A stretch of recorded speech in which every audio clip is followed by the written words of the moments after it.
Hi everyone, welcome back to another Parenting Friday video. Last week, Lisa talked about a calm down space. She even showed us in her home where she would have a calm down space.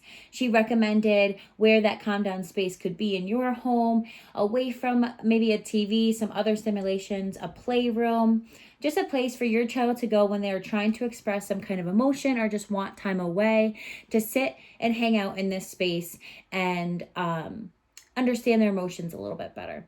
So today we're actually going to create a sensory bottle. This sensory bottle can be used at that calm down space. It's a great way for your child to walk away from something, take a seat, hang out, and then be able to use this sensory bottle to watch and focus on it while they are trying to understand their emotion. So you can have this in your calm down area. Another good place to have this might be the car, or maybe when you're out and about, maybe in their stroller, or when you're at a grocery store, maybe in the grocery cart if they're getting a little antsy.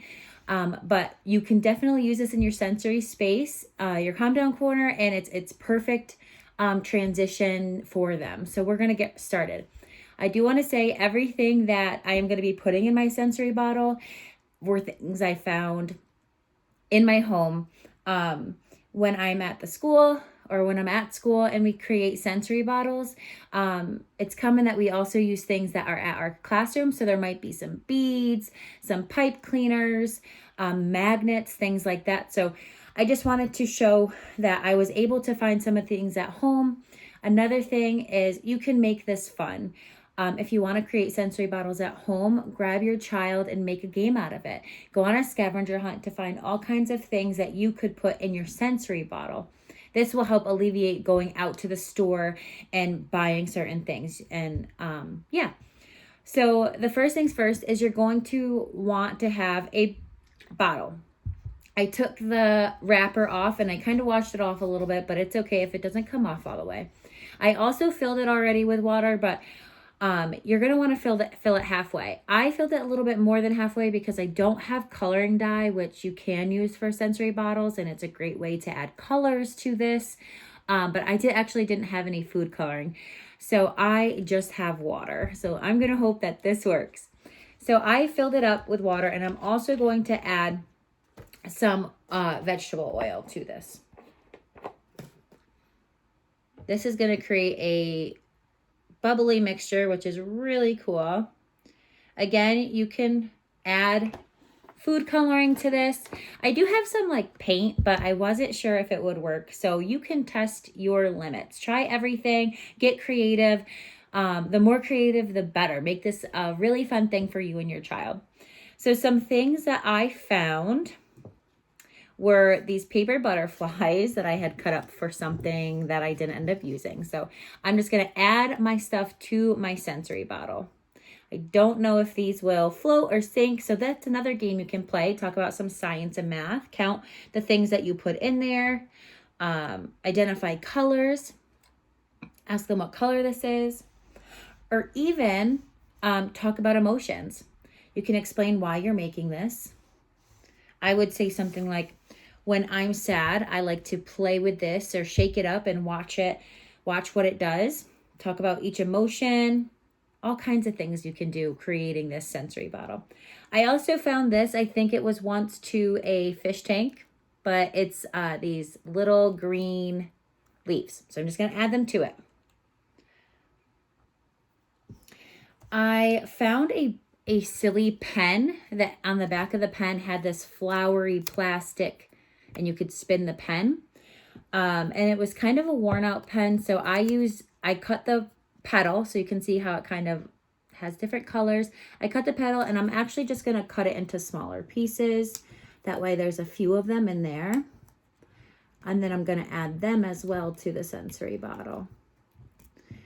And this one is a little interesting because it doesn't exactly have a color, but it is really cool. So I'm going to add this to the bottle as well. Again, you don't have to get all fancy. All of these things I found at home. I found some ribbon, so I'm going to cut it up just a tad because too much ribbon just may not work. So I'm going to cut it like this, and then I might even cut it in half. just like this, or try to cut it in half. I'm gonna stick that in there. Some other things that you can add are metal. I found some extra screws laying around, and I think the reason why I want to use the screws is as I can take this metal magnet, keep it outside of the sensory bottle, and it sticks.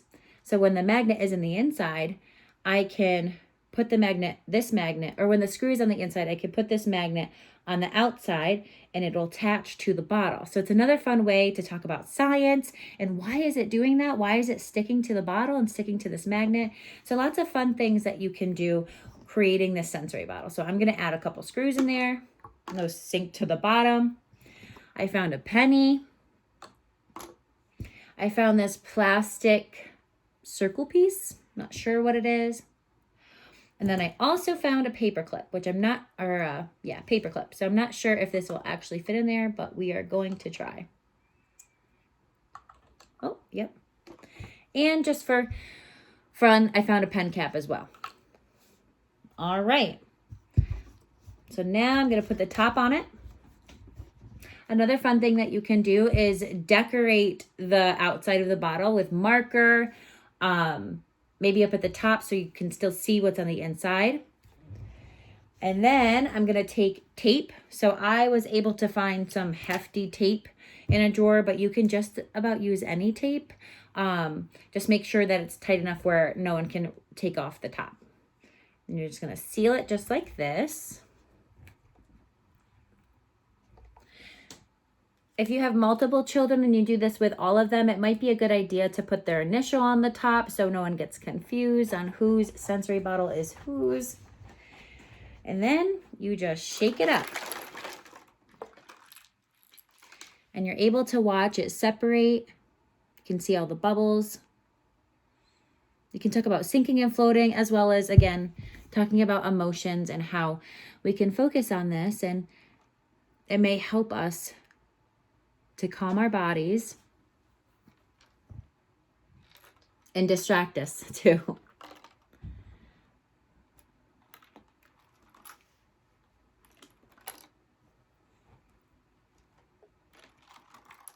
It is really cool to let it sit down and watch it separate. It almost looks like a lava lamp. Well, anyway, I hope you have a really great weekend and enjoy. And let me know if you end up trying a sensory bottle. If you want some more information about sensory bottles or have questions about it, feel free to reach out on our Facebook page or reach out to your family advocate. I hope you guys have a great weekend and stay safe.